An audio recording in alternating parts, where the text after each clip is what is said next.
ಇವತ್ತು ಕರ್ನಾಟಕ ಸಾಮಾನ್ಯ ಪ್ರವೇಶ ಪರೀಕ್ಷೆ 2025ರ ಹೆಚ್ಚಿನ ಮಹತ್ವದ ದಿನ.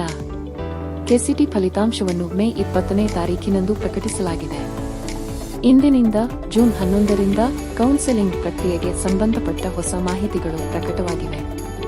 ಕಾಮೆಡ್ಕೆ ಸಮಿತಿಯು ತಮ್ಮ ಪ್ರವೇಶ ಪ್ರಕ್ರಿಯೆಯನ್ನು ಕೆಸಿಟಿ ಫಲಿತಾಂಶಕ್ಕೆ ಕಾಯದೆ ಶುರು ಮಾಡಿದೆ ಎಂಬುದು ಈಗ ಖಚಿತವಾಗಿದೆ. ಇದು ವಿದ್ಯಾರ್ಥಿಗಳಿಗೆ ಹೆಚ್ಚುವರಿ ಅವಕಾಶವನ್ನು ನೀಡುತ್ತದೆ. ಇಂದಿನ ವರದಿಗಳ ಪ್ರಕಾರ ಎಂಜಿನಿಯರಿಂಗ್ ಕೋರ್ಸ್ಗಳಿಗೆ ಸಂಬಂಧಪಟ್ಟ ಕಡಿಮೆ ಅಂಕಗಳ ಸೀಮೆಗಳು ಅಥವಾ ಅರ್ಹತಾ ಗಡಿಪರಿಮಿತಿಗಳು ಬಹುತೇಕ ಇನ್ನೊಂದು 2 ದಿನಗಳಲ್ಲಿ ಪ್ರಕಟವಾಗಲಿವೆ. ಈ ಕಡಿಮೆ ಅಂಕಗಳ ಆಧಾರದ ಮೇಲೆ ವಿದ್ಯಾರ್ಥಿಗಳು ತಮ್ಮ ಆಯ್ಕೆಗೆ ಅನುಗುಣವಾಗಿ ಕಾಲೇಜು ಮತ್ತು ಶಾಖೆಗಳನ್ನು ಆಯ್ಕೆ ಮಾಡಬಹುದು.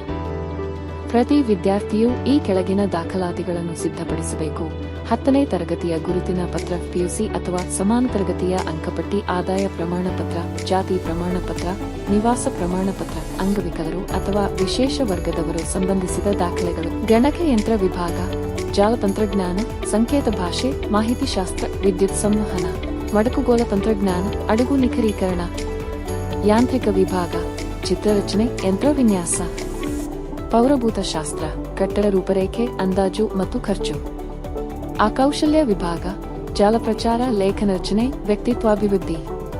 1. ಸರಳವಾದ ಜೀವಚರಿತ್ರೆ ತಯಾರಿ ಮಾಡಿ. 2. ಅರ್ಜಿಗೆ ಸರಿ ಹೊಂದುವ ಬರೆದ ಮನವಿ ಲಿಖಿಸಿ.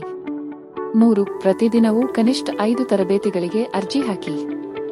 4. ನಿತ್ಯ ಹೊಸ ಕೌಶಲ್ಯ ಕಲಿಯಿರಿ. 5. ಪೂರೈಸಿದ ಇಂಟರ್ನ್ಶಿಪ್ಗಳನ್ನು ಸಾಮಾಜಿಕ ಜಾಲತಾಣಗಳಲ್ಲಿ ಹಂಚಿಕೊಳ್ಳಿ. ವಿದ್ಯಾರ್ಥಿಗಳೇ, 5ನೇ ಸೆಮಿಸ್ಟರ್ನಲ್ಲಿ ಇದೊಂದು ಚಿನ್ನದ ಅವಕಾಶ. ಇಂದಲೇ ಪ್ರಾರಂಭಿಸಿ. ಈ ತರಬೇತಿ ಮೂಲಕ ಜ್ಞಾನ, ಅನುಭವ ಹಾಗೂ ಪ್ರಮಾಣ ಪತ್ರ ಪಡೆಯಿರಿ.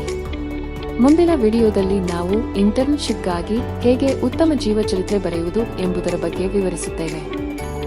ಆಯ್ಕೆ ಮಾಡಿದ ನಂತರ ಪ್ರಥಮ ಹಂತದ ಆಸನ ಹಂಚಿಕೆ ಪ್ರಕಟವಾಗುತ್ತದೆ. ಅದು ನಿಮಗೆ ತೃಪ್ತಿದಾಯಕವಿದ್ದರೆ ಆಸನವನ್ನು ಸ್ಥಿರಗೊಳಿಸಬಹುದು. ಅಲ್ಲದೆ ಮುಂದಿನ ಹಂತಗಳಲ್ಲೂ ಪಾಲ್ಗೊಳ್ಳಬಹುದು. ಕಾಮೆಡ್ಕೆ ಹಾಗೂ ಕೆಸಿಟಿ 2 ಪ್ರವೇಶ ದ್ವಾರಗಳಲ್ಲಿ ಪಾಲ್ಗೊಳ್ಳಿ. ಕಡಿಮೆ ಅಂಕಗಳು ಬಂದ ನಂತರ ತ್ವರಿತ ನಿರ್ಧಾರ ತೆಗೆದುಕೊಳ್ಳಿ. ಎಲ್ಲಾ ದಾಖಲೆಗಳನ್ನು ಜಾಹೀರಾತಿನಲ್ಲಿ ಸೂಚಿಸಿದ ಕ್ರಮದಲ್ಲಿ ಸಿದ್ಧಪಡಿಸಿಟ್ಟುಕೊಳ್ಳಿ. ಸರ್ಕಾರಿ ಹಾಗೂ ಖಾಸಗಿ ಕಾಲೇಜುಗಳ ಲಭ್ಯತೆ, ಶುಲ್ಕ ವಿಳಾಸ ಮತ್ತು ಮೌಲ್ಯಮಾಪನ ಗಮನಿಸಿ. ಇದೀಗ ವಿದ್ಯಾರ್ಥಿಗಳೇ, ಇವತ್ತಿನ ಜೂನ್ 11ರ ಕೆಸಿಟಿ 2025 ಅಪ್ಡೇಟ್ಸ್ ಇದುವರೆಗೂ ಇದೇ ಆಗಿವೆ. ಕಾಮೆಡ್ಕೆ ಕೌನ್ಸೆಲಿಂಗ್ ಪ್ರಾರಂಭ, ಕಡಿಮೆ ಅಂಕಗಳ ನಿರೀಕ್ಷೆ, ದಾಖಲೆ ಪರಿಶೀಲನೆ ಸಿದ್ಧತೆ, ಆಯ್ಕೆ ಮತ್ತು ಹಂಚಿಕೆ ಬಗ್ಗೆ ಮುಂದಿನ ದಿನಗಳಲ್ಲಿ ಇನ್ನಷ್ಟು ವಿವರಗಳು. ಈ ಮಾಹಿತಿಯನ್ನು ನಿಮ್ಮ ಸ್ನೇಹಿತರೊಂದಿಗೆ ಹಂಚಿಕೊಳ್ಳಿ. ನಿಮಗೆ ಯಾವುದಾದರೂ ಅನುಮಾನವಿದ್ದರೆ ಕಾಮೆಂಟ್ನಲ್ಲಿ ಕೇಳಿ, ನಾವಿದ್ದೇವೆ ಸಹಾಯ ಮಾಡಲು. ಮತ್ತೆ ಒಂದು ಅಪ್ಡೇಟ್ ಜೊತೆ ಶೀಘ್ರದಲ್ಲೇ ಭೇಟಿ ಮಾಡ್ತೀವಿ. ಧನ್ಯವಾದಗಳು.